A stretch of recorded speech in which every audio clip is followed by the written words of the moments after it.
大家好，我是刘红云。今天呢，我们开始讲12元穴。那首先呢，第一个，我们按照这个经络的流注次序，首先肺经的元穴，太渊。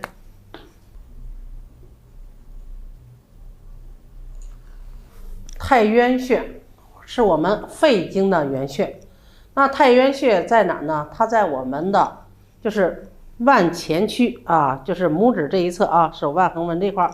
桡骨茎突和舟状骨之间，它在母肠斩肌腱尺侧的凹陷中。那我们进针的时候呢，你可以把这个桡动脉拨开，然后直刺进针，进3到5分就可以了。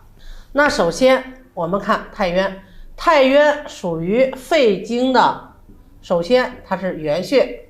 你看肺经属于阴经，我们说了疏元同穴，它还是它5腧穴的腧穴。我们还有一句话叫什么？脉会太渊，所以呢，它还是8会穴之一。8会穴，脉之会。那太渊呢，它的五行属性属土，它是土穴。那你想想，我们根据五行生克关系，是不是补土，土生金嘛？所以呢，它可以什么？补土生金。那所以呢？你碰着任何肺气虚的问题，是不是我们都可以直接扎太渊？那太渊在临床使用中啊，它的治疗范围呢，分3个板块。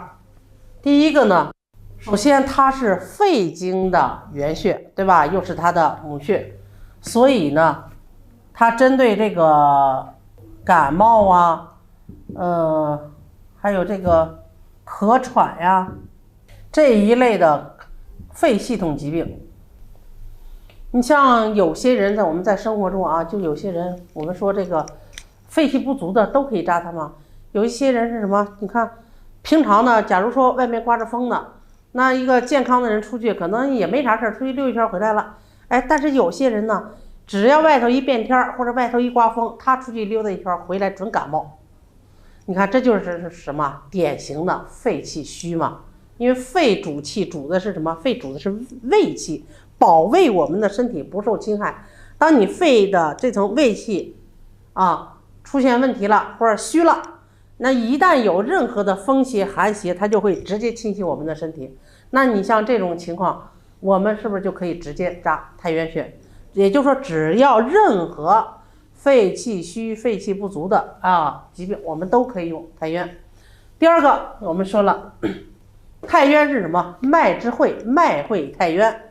所以呢，它针对这个无脉症，这是一个特效穴。你像有些的，就是我们身体的气血不足造成的我们的脉动无力运行就会产生这个无脉症。那因为它是脉之会，所以呢，太渊针对这个无脉症效果极好。那除此之外呢，我们说了，每一个穴位呢，它都有一个局部治疗作用，也就是说你这个穴位在哪儿，它就治疗这一片的问题。那你看太渊穴它在这个位置，所以呢，它是不是可以治疗这一带的问题？所以第3个呢，它可以治疗什么？就是手腕的疼痛，还有小臂的疼痛针对这几个问题，我们临床用的最多的是这个层面的问题。那这个呢，就是我们的太渊穴，肺经的元穴。今天呢，关于太渊的分享就到这里。如果大家喜欢针灸，请大家继续关注我。